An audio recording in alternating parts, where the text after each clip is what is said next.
इसमें इस साल कुल 264 लोग शहीद हुए थे। उसमें पैरामिलिट्री फोर्स और विभिन्न राज्यों के जिला बल और स्पेशल आर्म फोर्स के जवान शहीद हुए हैं। उसकी स्मृति में प्रतिवर्ष की भांति इस वर्ष भी शहीद दिवस परेड का आयोजन किया गया था। साथ ही इसमें पूर्व में भी जितने हमारे जो जवान शहीद हुए हैं, उनके जो हमारे ज़िले के टोटल 18 जवान जो शहीद हुए हैं, उनके परिजनों को भी यहाँ पे उपस्थित हुए थे और उनकी छोटी मोटी कुछ बातें थी वो भी सामने आई है। उसमें से मुख्यतः एक ने ये बताया कि उनके भाई के ट्रेजरी में महासमुंद में पदस्थ हैं, जो कि उनका ट्रांसफ़र चाहते हैं बागबारे में। तो कलेक्टर साहब ने उनका आश्वासन दिया है कि उनका जल्द से जल्द उनके चाहानुसार उनका ट्रांसफ़र कर दिया जाएगा। एक परिवार ने बताया कि उनके कुछ ज़मीन इन्होंने लिया था, अगला पक्ष उनकी रजिस्ट्री नहीं करा, तो उन लोग रजिस्ट्री कराना चाह रहे हैं। तो उसके लिए भी कलेक्टर साहब ने संबंधित आरआई पटवारी को निर्देशित करने की बात कही है। और इसमें और भी कोई विशेष बात सामने नहीं आई, क्योंकि सभी को अनुकंपा नियुक्ति मिल चुका है।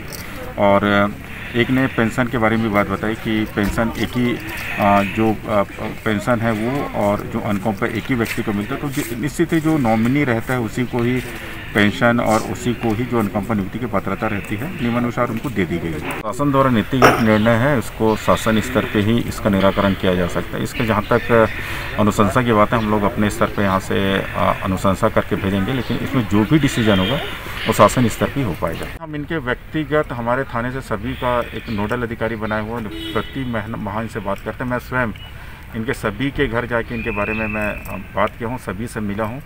इसके अलावा जो भी राष्ट्रीय पर्व होते हैं, चाहे 15 अगस्त हो, चाहे 26 जनवरी हो, उनको ससम्मान उनको आमंत्रित किया जाता है, सम्मानित किया जाता है। इसके अलावा समय समय पे और भी इनकी जो भी छोटी मोटी समस्या रहती है उसको त्वरित हमने निराकरण करते हैं।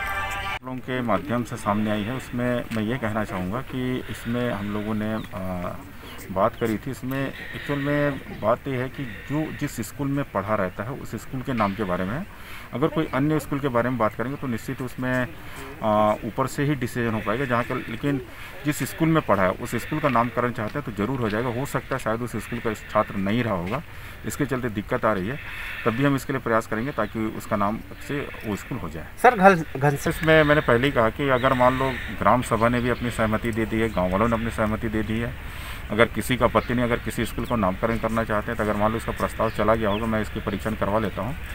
अगर उसमें शासन स्तर पर जो भी निर्णय होगा सुधार पर आगे कार्रवाई की।